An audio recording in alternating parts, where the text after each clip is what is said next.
রাসূলুল্লাহ সাল্লাল্লাহু আলাইহি সাল্লাম সহিহ বুখারী মুসলিমের হাদিস, নবীজি বলেন ইয়াতবাল মাইতা সালাসা, একজন মানুষ যখন পৃথিবী থেকে বিদায় নেয় কবর পর্যন্ত তার পরিবারের 3 শ্রেণীর লোক তার পিছনে পিছনে অনুসরণ করে। রাসূলুল্লাহ সাল্লাল্লাহু আলাইহি সাল্লাম বলেন ফারজিসনা ওয়া ইয়াবকা মা ওয়াহিদুন, 3টি জিনিস চলতে থাকে, এর মধ্যে 2টি জিনিস ফিরে আসে আর 1টি জিনিস তার সাথে থেকে যায়। নবী সাল্লাল্লাহু আলাইহি সাল্লাম বলেন ইয়াতবাউ আহলুহু ওয়া মালুহু ওয়া আমালুহু, তার সাথে সাথে কবর পর্যন্ত 3টা জিনিস চলতে থাকে। এর মধ্যে ফারজি আহলুহু ওয়া মালুহু, তার পরিবার তার ধন সম্পদ ফিরে আসে, ওয়া আমালুহু, তার আমল তার সাথে থেকে যায়। রাসূলুল্লাহ সাল্লাল্লাহু আলাইহি সাল্লাম বলেন ও আমার উম্মতেরা, যখন তোমরা একজন লাশকে কবর পর্যন্ত নিয়ে যাও তার পিছনে পিছনে চলতে থাকে। এর মধ্যে 1 নম্বর হলো তার পরিবারের পরিজন যায়, তার সাথে কিছু সম্পদ যায়, আর তার জীবনের সমস্ত আমল তার সাথে চলে যায়। আমল কিন্তু 2 ধরনের। কয় ধরনের? 1 নম্বর হলো আমাদের ভালো মন্দ, ভালো আমল, পৃথিবীতে যত ভালো কর্ম করেছি। 2 নম্বর হলো পৃথিবীতে যত অপকর্ম, যত খারাপ কাজ, সেটা হচ্ছে একটি কর্ম, সেটা একটি আমল। অর্থাৎ 2 ধরনের আমল আল্লাহ পাকের কাছে আমাদের যাবে। ভালো আমল যাবে, খারাপ আমল যাবে। অর্থাৎ ভালো কর্ম যাবে, খারাপ কর্ম যাবে। এই ভালো কর্ম আর খারাপ কর্ম দিয়ে আল্লাহ পাক আমাদের বিচার করবেন। রাসূলুল্লাহ সাল্লাল্লাহু আলাইহি সাল্লাম সব কিছু খুলে খুলে বয়ান করেছেন। আল্লাহ তাআলা বলেছেন ফামান ইয়ামাল মিসকালা যাররাতিন খায়রান ইয়ারা ওয়া মান ইয়ামাল মিসকালা যাররাতিন শাররান ইয়ারা। আল্লাহ পাক বলেন এই পৃথিবীতে কোনো মানুষ যদি কোনো খারাপি করে, আল্লাহ সুবহানাহু ওয়া তাআলা কিয়ামতের ময়দানে প্রতিটি আমল তা সে নিশ্চক্ষে দেখবে, এবং যাররা পরিমাণ সে যদি কোনো ভালো কাজ করে সেটাও দেখবে, যাররা পরিমাণ কোনো অপকর্ম করলে সেটাও তার নিশ্চক্ষে দেখবে। সুতরাং এই পৃথিবীতে আমরা যতদিন থাকবো ততদিন আল্লাহ রাব্বুল আলামিনের গোলামি করব, ভালো কর্মের দিকে থাকবো। যেহেতু খারাপ কর্ম দেখাবে, ভালো কর্ম দেখাবে। আল্লাহ পাক অন্য আয়াতের মধ্যে বলেন মা ইয়ালফিযু মিন কাওলিন লাদাইহি ইল্লা রাকীবুন আতীদ। সুবহানাল্লাহ।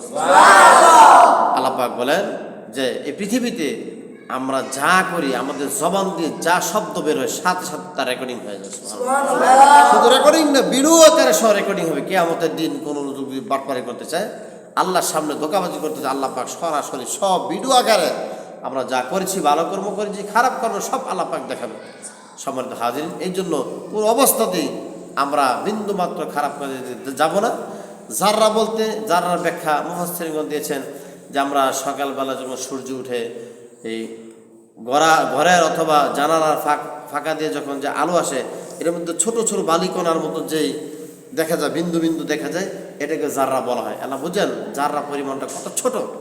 সম্মানিত উপস্থিতি, আমরা যদি জাররা পরিমাণ ভালো কাজ করি সেটা আল্লাহ পাক দেখাবেন, জাররা পরিমাণ খারাপ কাজ করলো দেখাবেন। আমি যে হাদিসটা বলতেছিলাম, যে হাদিসটাকে উদ্দেশ্য রেখে আমি আপনাদের সামনে আলোচনা করতেছি যে 3টা জিনিস মৃত্যু ব্যক্তির পিছনে পিছনে যাবে।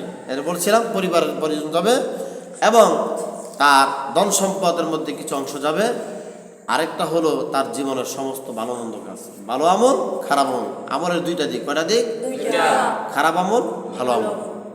তো পরিবার পরিজন ফিরে আসবে, তার মালও ফিরে আসবে, কিন্তু ওয়াবাকা মাহু ওয়াহিদুন, তার সাথে একটা জিনিস থাকবে, সেটা হলো আমালুহু, তার জীবনের আমল, তার জীবনের ভালো মন্দ সমস্ত কাজ তার সাথে থাকবে।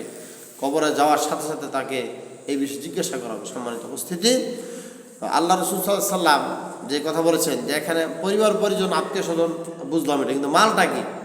মালের মধ্যে দেখা যায় আমরা যে খাটিয়াটা নিয়ে যাই, লাশ নিয়ে যাই, এটা একটা মাল, অর্থাৎ একটা সম্পদ, এটা একটা মূল্য আছে। তাহলে এই সম্পদটা আবার ফেরত আসে। খাট, মৃত্যু ব্যক্তি যে খাট দিয়ে নিয়ে যেতে কিন্তু আমরা নিয়ে আসি, তাই না? এই জন্য আমরা প্রস্তুতি নিই, মৃত্যুর প্রস্তুতি নিই। মৃত্যুর প্রস্তুতি নিলে আমাদের আমল করতে সহজে গুনাহ কম হবে, এবং তার পৃথিবী যতদিন থাকবে ভালো মন্দ কাজ করবে, সে আমলটা তার সাথে থাকবে। রাসূল সাল্লাল্লাহু আলাইহি ওয়াসাল্লাম এই জন্য বললেন যখন পরিবার পরিজন চলে আসবে এবং তার এই মাল চলে আসবে, মরার যে খাটটা আছে এটা তো এটা চলে আসবে, তার জীবনের সমস্ত আমল মাহু আমালুহু, তার আমল তার সাথে থাকবে। সে কবরে যখন রাখা হবে তার আমল সম্পর্কে তাকে জিজ্ঞাসা করা হবে, ভালো সম্পর্কে খারাপ সম্পর্কে। সম্মানিত উপস্থিতি, এই জন্য আসুন, যেহেতু বিন্দু মাত্র আল্লাহ পাক ছাড় দিবেন না, ভালো কাজ করলে দেখাবেন, খারাপ কাজ করলে দেখাবেন, তাহলে আমাদের উচিত আল্লাহকে ভয় করে চলে। কথা বলেন ঠিক কিনা? রাসূলুল্লাহ সাল্লাল্লাহু আলাইহি সাল্লাম এই পৃথিবীতে কিভাবে চলতে হবে, কি করতে হবে, সব খুলে খুলে বয়ান করে দিয়েছেন।